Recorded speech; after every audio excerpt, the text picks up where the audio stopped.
সুখবর সুখবর ডিঙ্গের আমিনুল হাজি বাইরে উঠছে আল্লাহ দিলে বেদ করবেন তার লাগিয়া তার স্বাস্থ্য ভালো থাকতো তার জ্ঞান বুদ্ধি ভালো থাকতো বাঘের বাচ্চা বাইরে হচ্ছে টাইগার অন কম পাইব ফাল্টেমন্ড বিজেপির চামচা চুমচাড়ি মাশাল্লাহ বাইরে হয়েছে খুব দ করছে আল্লাহ দ কবুল করছে লাশম করে যাই হোক বাইরে হয়েছে বাঘের বাচ্চা হন হইব খেলা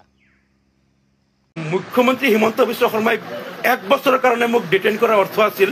যে মই অহা 14 মে তাৰিখে মই ওলাম আৰু মই যাতে এইবাৰ বিধায়ক হ'ব নোৱাৰো এইটো বিজেপিৰ এটা মানে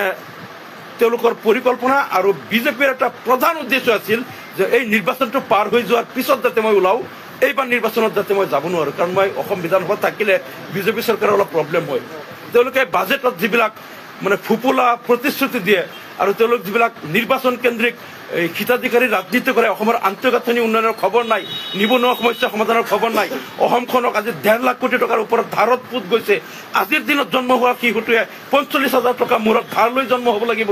যেনেকৈ তেওঁলোকে অসমখনক ধ্বংসৰ পথত নিছে এই কথাবিলাক মই প্ৰত্যেকবাৰ বাজেট সেচনত মানে চৰকাৰক তাত তীব্ৰ সমালোচনা কৰোঁ যিবিলাক উত্তৰ দিব নোৱাৰে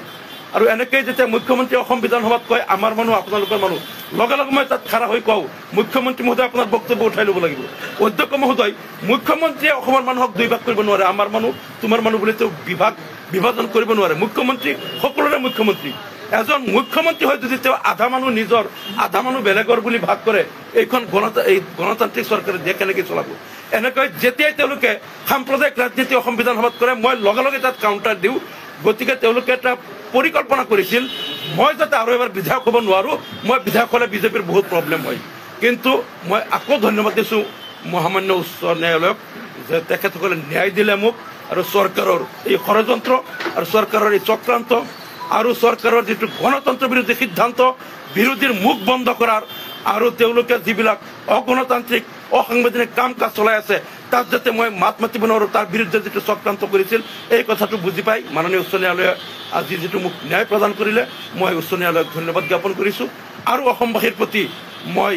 তাৰ সুবিচাৰ কৰাৰ কাৰণে অসমবাসীৰ প্ৰতি মই আবদাৰ জনাইছোঁ যে এই চৰকাৰ যদি গণতন্ত্ৰপ্ৰেমী চৰকাৰ হ'লেহেঁতেন ভয়াতুৰ চৰকাৰ নহ'লহেঁতেন তেনেহ'লে মোক ভয় কৰি তেওঁলোকে এনেকৈ ডিটেইন কৰি নাৰাখিলেহেঁতেন